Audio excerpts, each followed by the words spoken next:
Terpujilah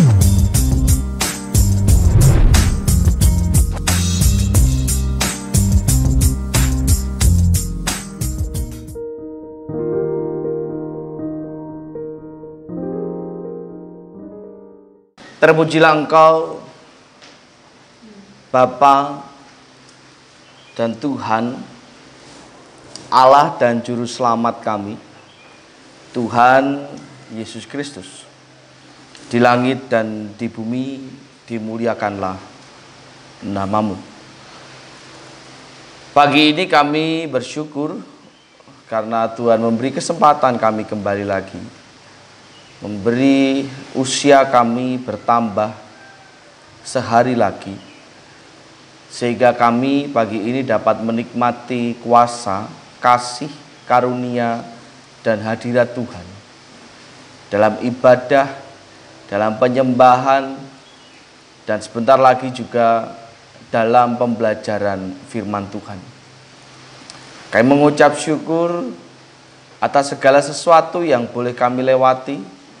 Hingga sampai hari ini kami masih tetap teguh berdiri di hadapan Tuhan, menjaga iman, juga menjaga roh yang ada dalam diri kami untuk tetap taat melakukan apa yang menjadi kehendak Tuhan. Berilah kami senantiasa hikmat, berilah kami senantiasa pengertian dan pemahaman tentang yang baik dan yang benar, sehingga apa yang kami lakukan, apa yang kami perbuat, kami pikirkan, dan kami putuskan, semuanya semata-mata hanya demi nama Tuhan dan hanya demi kemuliaan nama Tuhan. Terima kasih Tuhan, hamba-Mu memohon hikmat yang daripada Engkau, sebab hamba-Mu ini tidaklah sempurna. Segala sesuatu yang menjadi keterbatasan hamba-Mu ini, Engkau Tuhan yang akan menyempurnakannya. Dan biarlah ketika firman Tuhan ini ditaburkan, ketika firman Tuhan ini kami pelajari bersama-sama, ada sukacita, juga sekaligus ada teguran yang boleh semakin mendewasakan kami hari lepas hari, semakin hari semakin berkenan bagi Tuhan. Berkati hati, telinga, pikiran, mata, dan semua yang ada dalam diri kami ini untuk benar-benar terfokus ke dalam pemberitaan firman Tuhan ini. Terima kasih Tuhan, di dalam nama-Mu Tuhan kami Yesus Kristus, Tuhan dan Juru Selamat kami yang hidup, kami berdoa dan mengucap syukur. Amin. Silakan duduk kembali.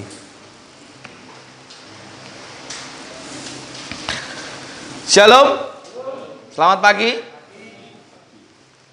Tidak terasa sudah setengah tahun ya, di tahun 2022. Bersyukur makin hari makin membaik. Sing amin mung patuk tok, ya wis ra apa-apa.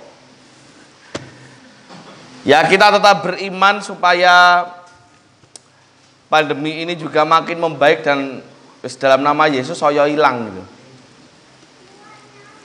Tapi bukan berarti juga seenaknya kita tetap berusaha untuk menjaga prokes semampu semaksimal kita. Sisanya biarlah menjadi kehendak Tuhan. Tentu dengan pandemi yang semakin membaik dan terkontrol akan membawa pemulihan baik dari ekonomi, sosial, budaya, dan bahkan agama. Mengapa? Karena harusnya tidak ada lagi alasan wedi corona untuk tidak ke gereja. Harusnya. Kalaupun masih ada, ya kita doakan saja. Siapa tahu memang benar-benar takut, memang benar-benar khawatir, kita doakan ben ora takut lagi. Neng sing golek-golek alasan, mung alasan tok, ya kita doakan supaya ndang sadar dan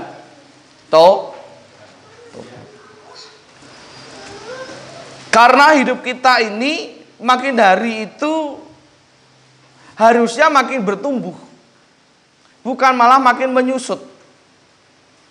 Ya, pertambahan usia harus diimbangi dengan pertambahan kedewasaan baik dalam iman maupun kerohanian maupun mental.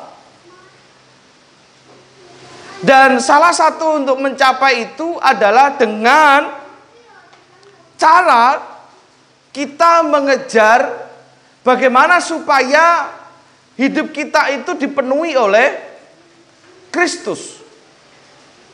Maka dari itu saya memberikan tema di bulan Juni ini, yaitu mencapai kepenuhan Kristus atau mengejar kepenuhan Kristus. Mengapa? Supaya kehidupan kita itu senantiasa dikendalikan dan dikuasai oleh Kristus. Karena makna dari kepenuhan Kristus itu sendiri bukan seperti orang yang sedang kerasukan, lepas kontrol, tetapi kita tetap bisa mengontrol diri kita dengan penyertaan, dengan hikmat yang dari Tuhan. Tuhan yang mengontrol hidup kita, Tuhan yang menolong kita, Tuhan yang menyertai kita, dan Tuhan yang senantiasa mendengarkan setiap doa-doa kita. Mengejar kepenuhan Kristus. Dan sebelum kita belajar lebih jauh tentang tujuan, mengapa kita harus mengejar kepenuhan itu, tentang apa saja yang harus kita lakukan dan apa saja yang menjadi tantangan dan kesulitannya, pagi ini kita akan belajar sing rada ringan-ringan. Dan semoga juga singkat. Karena hari ini jadwalnya cukup padat. Setelah ibadah nanti jangan pulang dulu.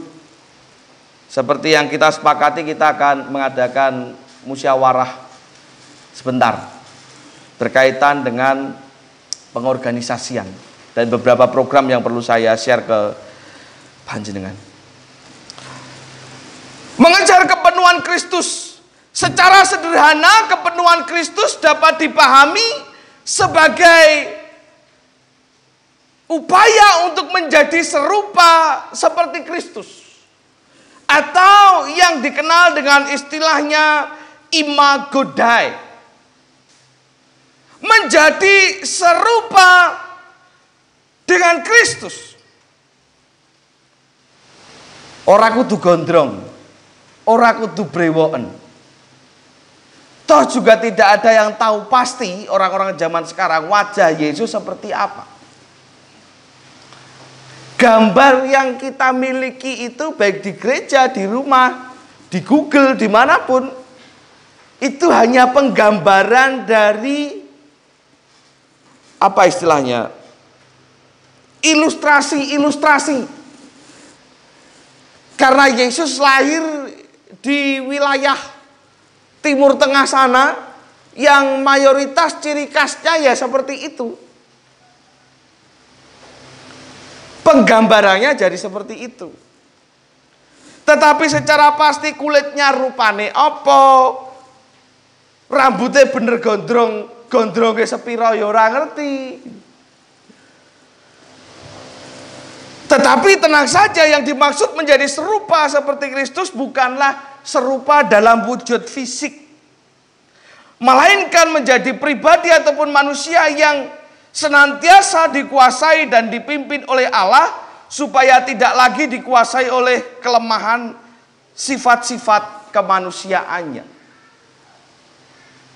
Atau secara makna kita dapat pahami dalam 3 hal. Apa saja itu? Kita buka terlebih dahulu dalam kitab Efesus pasalnya yang keempat, ayatnya yang ke-13 dan 15. Efesus pasal yang keempat, ayatnya yang ke-13 sampai dengan 15. Firman Tuhan berkata, sampai kita semua telah mencapai kesatuan iman dan pengetahuan yang benar tentang anak Allah kedewasaan penuh dan tingkat pertumbuhan yang sesuai dengan kepenuhan Kristus. Sehingga kita bukan lagi anak-anak yang diombang-ambingkan oleh rupa-rupa angin pengajaran, oleh permainan palsu manusia dalam kelicikan mereka yang menyesatkan, tetapi dengan teguh berpegang kepada kebenaran di dalam kasih kita, bertumbuh di dalam segala arah ke arah Dia, Kristus yang adalah kepala. Dari ayat ini kita dapat belajar tentang makna menjadi serupa seperti Kristus yang sesungguhnya. Kalau bukan secara fisik, lalu secara apa? Menjadi serupa seperti Kristus kalau bukan secara fisik, lalu secara apa? Yang pertama, kita dapat menjadi serupa seperti Kristus dalam hal posisi. Tapi bukan posisinya sebagai Tuhan. Walaupun banyak orang yang maunya menjadi seperti Tuhan. Ada yang mengaku belak-belakan bahwa dia adalah Tuhan. Ya enggak? Banyak toh? Siapa dulu itu yang sudah almarhum? Yang di penjara itu? Lia Eden. Masih ingat enggak kasusnya Lia Eden? Dia mengaku dia adalah Tuhan, Nabi yang terakhir. Ya toh? Dan sudah meninggal ketika dalam penjara itu. Apakah sudah keluar ya? Saya lupa. Pokok meninggal, sudah meninggal.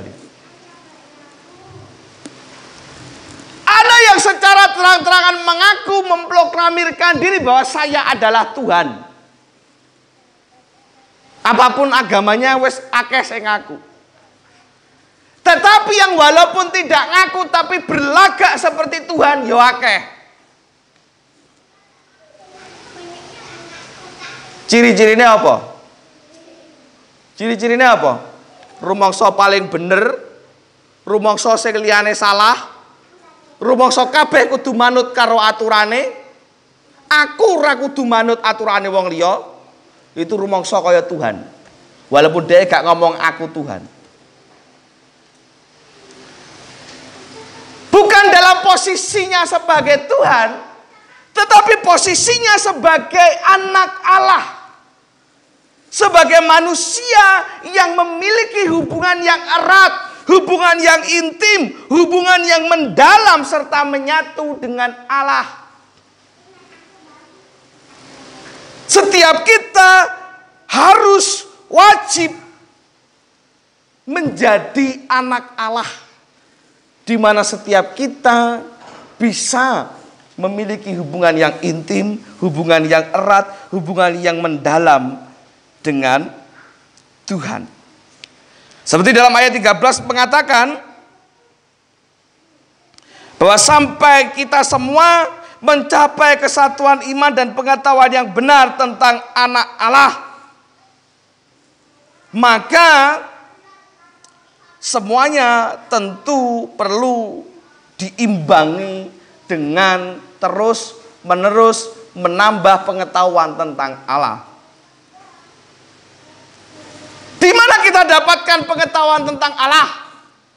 Pasti yang terutama dan utama adalah dari firman Tuhan. Baik firman yang Anda pelajari secara pribadi maupun firman yang Anda pelajari dalam persekutuan. Makanya berkali-kali saya pesan terus, khususnya PA, pendalaman Alkitab, datango. Karena kalau khotbah gini ini hanya satu arah. Kita tidak bisa tanya jawab. Betul loh? Tapi kalau di PA bisa, bahkan bisa berkembang sampai ke aplikasi kehidupan, sampai ke yang lain-lain. Mualese lek PA itu Pak mesti sampai bawengi, mesti ngantuk, ya mangkato gasik ben mulaine tepat biar tidak terlalu malam. Wong nyatane yo kalau pas PA yo Guanyik tekan dindi yo betah wae kok. Iya toh? Sing betah. Tapi selama ini juga tidak ada problem. Salah satunya itu tidak hanya terbatas kepada pertanyaan dari pasal yang kita baca, tapi juga kalau jenengan pas paginya atau kemarinnya baca firman kok gak mudeng ditanya ke sisan. Karena disitulah fungsinya persekutuan. Sharing firman, sharing pengalaman. Biar tidak hanya satu arah. Waya PA lah sing ngomong mau ngaku tok liyane ra sing takon ya kesel juga. Ora asik juga, tapi nyatane ya tetep ana sing takon. Ya kan? Walaupun kadang orang malu untuk tanya, nggak usah malu. Wong kita sama-sama belajar. Wong ana kolone aku yo ora ngerti jawabane to. Buktinya itu sebagai bukti bahwa kita sama-sama belajar. Ada hal-hal baru juga yang saya dapatkan. Supaya mencapai kesatuan di dalam Tuhan, maka kita pun juga harus menambah terus pengetahuan kita yang benar tentang Allah. Dan setiap kita harus sadar bahwa posisi kita itu adalah anak Allah. Senang apa mboten? Sadar ora? Posisi kita itu adalah sebagai anak Allah. Sebab itu harus mencerminkan juga sebagai anak Allah. Sehingga benar-benar bisa menjadi serupa dengan Kristus. Nah, sebagai anak Allah, apakah kita sudah mencerminkan diri kita itu sebagai anak Allah yang sesungguh-sungguhnya?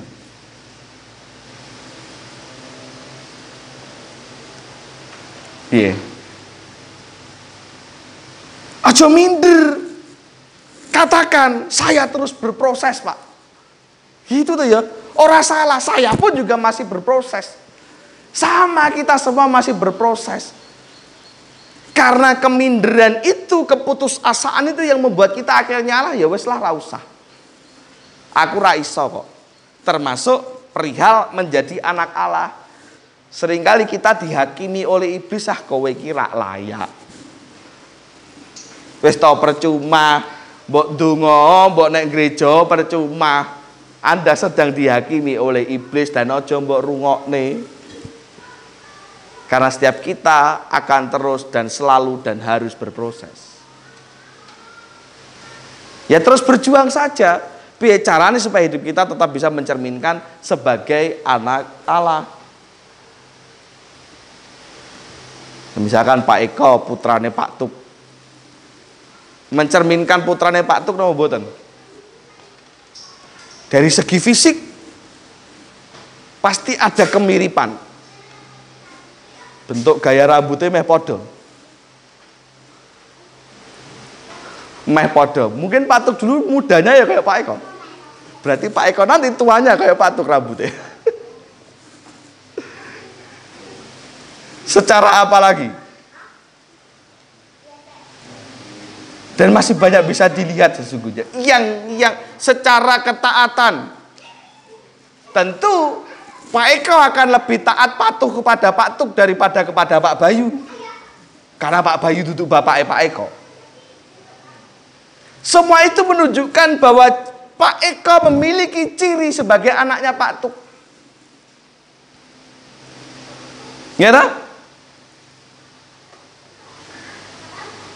Nah sama. Setiap kita pun juga harus menunjukkan ciri sebagai anak Allah. Supaya kehidupan kita semakin hari semakin serupa dengan Kristus. Yang juga memposisikan dirinya sebagai anak Allah. Yang kedua, menjadi serupa dengan Kristus bukanlah hanya sekedar fisiknya saja. Dan bahkan tidak mungkin secara fisik. Tetapi yang kedua, menjadi serupa dengan Kristus memiliki makna, memiliki arti bahwa setiap kita harus serupa juga dalam sifat dan karakternya. Bahwa setiap kita harus sama, serupa dalam apa? Sifat dan karakter. Wah, wangel Pak. Wangel Pak. Apa menawar dia Tuhan ya Pak? Apa sifat-sifat Allah yang Anda tahu? Apa? Apa? Kasih apa maha kasih? Maha kasih. Apa meneh? Apa meneh? Maha agung. Apa meneh? Maha Anggur ora mahasiswa wae ya. Maha tahu. Apa meneh? Maha kuasa. Apa meneh? Gila, sing iso nyebut 50.000 langsung rebutan iku. Maha adil, maha sempurna, ora maha karya loh ya. Maha esa, angger ora maha barata wae. Dan menurut saya, menurut apa yang saya yakini, semua sifat dan karakter Allah itu dirangkum menjadi satu kata yang kita kenal, yang kita sebut sebagai kasih. Sama, saya pun meyakini bahwa Alkitab ini merangkum satu kata, yaitu adalah kasih. Mengapa saya yakin itu? Karena segala sesuatu yang Allah miliki itu semua didasarkan dengan kasih-Nya kepada ciptaannya.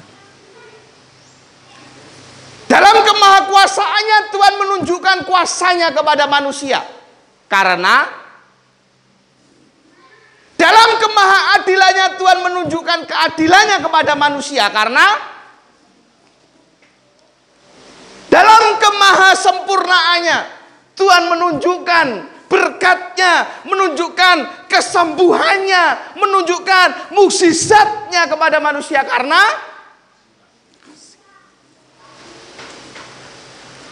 dan sifat karakter kasih itulah yang juga harus kita miliki supaya kita menjadi semakin serupa dengan Kristus. Sebab demikian juga seharusnya kita ketika kepenuhan Kristus atau rindu menjadi serupa dengan Kristus sudah selayaknya hidup penuh dan dikendalikan oleh kasih supaya apapun yang kita perbuat, yang kita katakan, yang kita pikirkan dan yang kita putuskan semua berdasarkan Anda melayani di gereja juga karena Anda ibadah di gereja juga karena apa meneh? Anda nyanyi memuji Tuhan juga karena kalau Anda memuji Tuhan karena kasih, maka Anda tidak akan bersungut-sungut ngeresulo ketika tadi tiba-tiba colokane suloyo. Sing luwih parah nyalake pemusike. Kalau Anda mempunyai kasih, Anda tidak akan memiliki perasaan seperti itu. Bang perasaan ya harus dibenakne kabeh ya, Pak Eko, Pak Ari. Wis dicek tadi juga. Ane ya memang ya wis umur. Nah itu karo iskia kita tua iki koyo. Ya toh? Lo emas kuwi kudune kamu. Umur berapa, Nang? 12. Jadi wis 12 tahun. Zamannya Pak Edi Pianus toh? Zamannya Pak Edi Pianus sudah lahir belum? Belum toh? Zamanku ini lahir. Oh ya tua kita memang ya dimaklumi. Tetapi karena kita memiliki kasih maka apapun yang kita lakukan juga atas dasar memberi persembahan, memberi perpuluhan juga karena kasih. Maka nggak ada yang akan merasa terpaksa, maka nggak akan ada yang merasa keberatan, karena semua kita lakukan atas dasar kasih. Apa meneh? Wis wakeh pokok. Itu baru kaitannya dengan pelayanan, dengan gereja, dengan ibadah, dengan persekutuan. Di rumah pun sama. Menjadi suami, menjadi istri, melakukan pekerjaan tanggung jawabnya juga karena gawe teh ya gawe teh karena Alek gawe teh karena kasih kuwi mbok teh ora dicucrup saiki-iki ora bakal kresula. Ngerti yang ora tak gaweni sok giah aku gawe teh ora bakal enek ngono kuwi. Diminum gak diminum tetap digaweke karena kasih. Tapi eman-eman gulane to Pak, berarti kasihmu karo gula, ora karo bojomu. Ya kono bubuk karo gula, ada dirubung semut. Ya toh? Masak juga masak karena kasih. Pak kok ibu-ibu terus toh Pak? Ya wis bapak-bapak. Apa ya? Kok ora nemokne? Mentang-mentang bapak. Apa? Bapak ki apa? Kerja ya karena kasih. Jadi kalau kerja karena kasih itu enggak ono ceritane bapak-bapak balik kerja terus ngersula. Kalau jenenge anak apa meneh anak cilik mesti kangen. Ya atau Pak ya main dulu ya. Koset toh, ayah ki kesel. Kalau Anda kerja karena kasih ora bakal ngresula kaya ngono kuwi.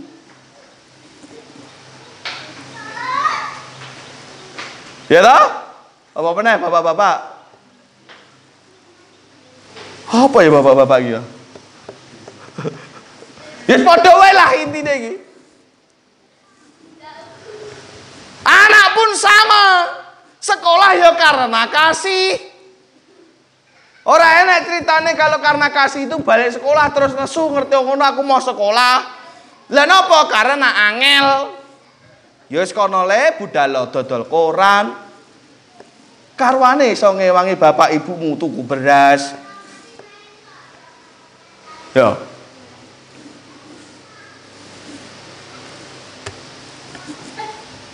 Orang enak ceritane anak karena kasih itu terus disuruh beli lombok karo mamae ngresula. Baru orang ngresula lek susuke, ya susuke nggih tuku jajan lagi gak ngresula. Itu lek pas karo duwite jajan. Ala mama susuk 500 wae lagi ngresula meneh. Lek susuke 5.000 pas 10.000 ora ngresula ya to. Ngresula tau ngresula. Jadi tau ngresula. Aduh, aku mau ngomong ora ngerti jebul. Sambat, sambat apa meneh? Bersungut-sungut. Nah, kalau bersungut-sungut tahu? Pari penerjemah Pari.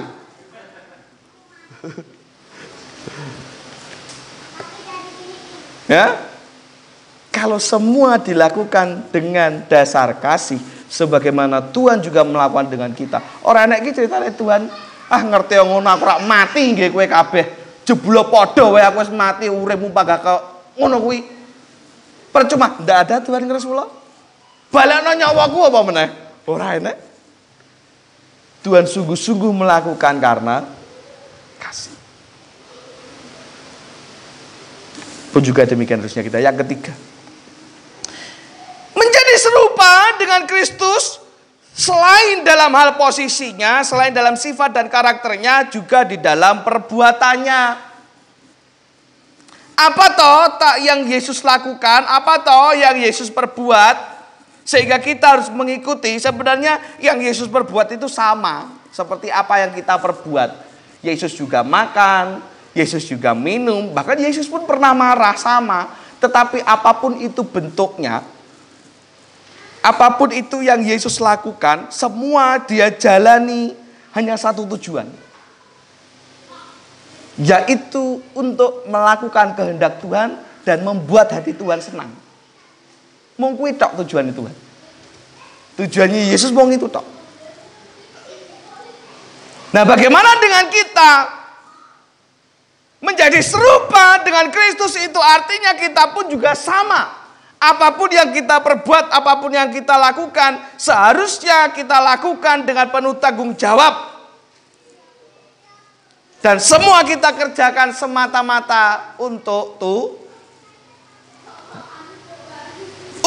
menyenangkan hati Tuhan. Tidak hanya terbatas dalam pelayanan, dalam kehidupan rumah tangga, di dalam pekerjaan, apapun juga.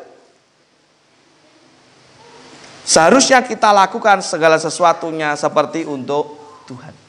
Bertanggung jawab, penuh keyakinan, ora plin-plan, ora ragu.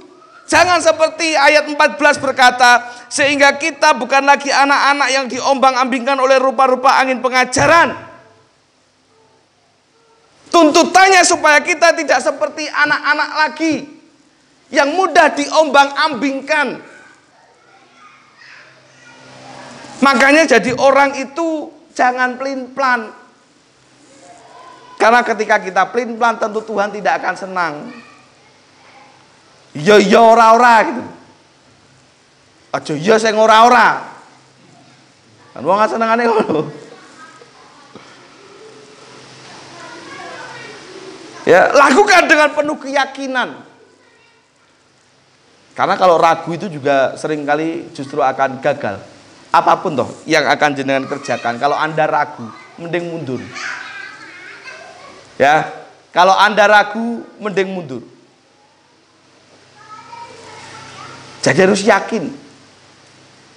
Tapi kalau sudah yakin ya sudah, kerjakan di dalam nama Tuhan Yesus. Tapi dengan catatan, dengan pertimbangan, kira-kira atine Tuhan ki seneng apa enggak toh? Itu yang selalu saya ingatkan toh. Itu yang selalu saya beritahukan. Apapun yang kita perbuat, selalu pikirkan terlebih dahulu. Kira-kira Tuhan ki seneng apa ora? Lah bocah-bocah ngono kuwi ya ora ngerti. Lek aku rame kira-kira Tuhan seneng apa ora, mereka ora ngerti. Wis bene wae. Mumpung aku cek iso bengok-bengok. Ya toh? Kalau wis sepuh kan aku wis ra kuat bengok. Lah wae ganti gembala. Wis ra kuat bengok. Mumpung aku cek kuat bengok ya wis bene. Nanti di rumah diingetke, "Le nang, Nduk. Besok nek gereja duduk anteng." Karena anak-anak ya wis biarin. Hale Pak Batiar karo Bu Batiar sing mlayu-mlayu bengok-bengok kan ya lucu malah tuh. Anak-anak masih belum bisa memikirkan ini itu menyenangkan Tuhan atau tidak. Tetapi Anda yang sudah dewasa harus sudah bisa memikirkan itu. Apapun yang kita lakukan pertimbangkan ini menyenangkan hati Tuhan atau tidak. Karena Yesus pun juga seperti itu. Di dalam kemanusiaannya ketika dia menerapkan dirinya sebagai manusia yang 100%, malam sebelum ia disalibkan dia pun juga nangis. Dan dia berkata, "Tuhan, kalau boleh biarlah cawan ini berlalu."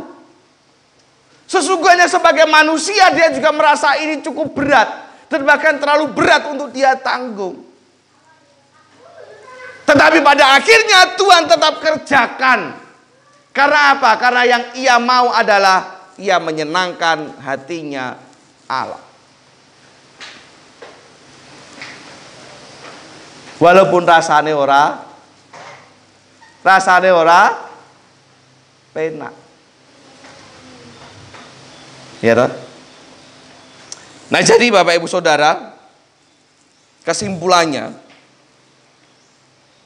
mengejar kepenuhan Kristus itu berarti secara simpel, secara sederhana dapat kita pahami bahwa setiap kita hendaknya menjadi serupa dengan Kristus.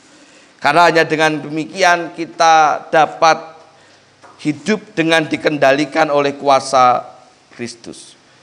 Menjadi serupa dengan Kristus itu berarti serupa dengan posisinya. Serupa dalam hal posisinya sebagai anak Allah. Menjadi serupa dengan Kristus itu berarti juga kita serupa di dalam sifat dan karakternya yang penuh kasih. Menjadi serupa dengan Kristus itu juga berarti bahwa kita serupa di dalam perbuatannya. Perbuatannya yang penuh tanggung jawab dan semata-mata mengerjakan segala sesuatu itu hanya untuk menyenangkan Tuhan. Memang berat sebagai manusia yang masih seringkali kalah dengan godaan, itu memang berat. Tapi seperti tadi saya katakan, mari kita sama-sama berproses. Dan akan terus berproses. Sampai kapan? Sampai Tuhan panggil kita kembali. Kita akan terus berproses.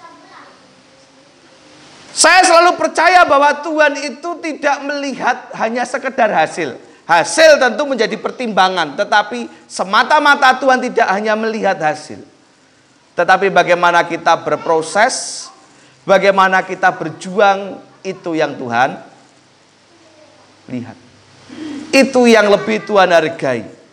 Walaupun kadang hasilnya pun elek, tetapi ketika Tuhan melihat kita berjuang sampai titik darah penghabisan, Tuhan hargai itu jauh lebih tinggi daripada orang yang menghasilkan lebih banyak, lebih tinggi, tetapi dia prosesnya sampai naik dewe dan bahkan melukai hati orang lain. Tuhan tidak suka.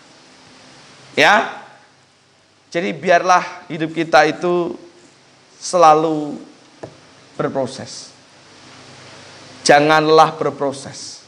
Jangan berhenti berproses sampai Tuhan datang yang kedua kali. Minggu depan kita akan belajar, kalau tidak salah, saya lupa catatan saya. Kalau tidak salah tentang bagaimana cara kita supaya kita dapat mencapai kepenuhan Kristus. Ya. Kemudian minggu depannya lagi tentang apa sih yang membuat kita sulit untuk mencapainya. Tantangan-tantangan apa saja dan seterusnya. Biar ini menjadi berkat mengawali. Minta maaf tidak jadi sebentar, karena saya juga harus bengok-bengok juga, harus balen-baleni supaya jenengan paham, karena suaraku kalah karo bocah cilik-cilik. Tuhan memberkati kita semua. Kita tunduk kepala dan berdoa. Terima kasih Tuhan untuk kesempatan pagi ini. Hamba-Mu sudah selesai berbicara.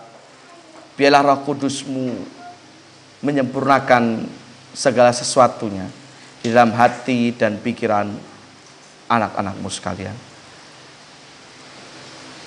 Tuhan menyertai dan Tuhan memampukan kami untuk tetap berproses walau apapun yang terjadi. Dan dalam nama-Mu Tuhan kami Yesus Kristus, Tuhan dan Juru Selamat kami, hidup kami, berdoa dan mengucap syukur. Amin.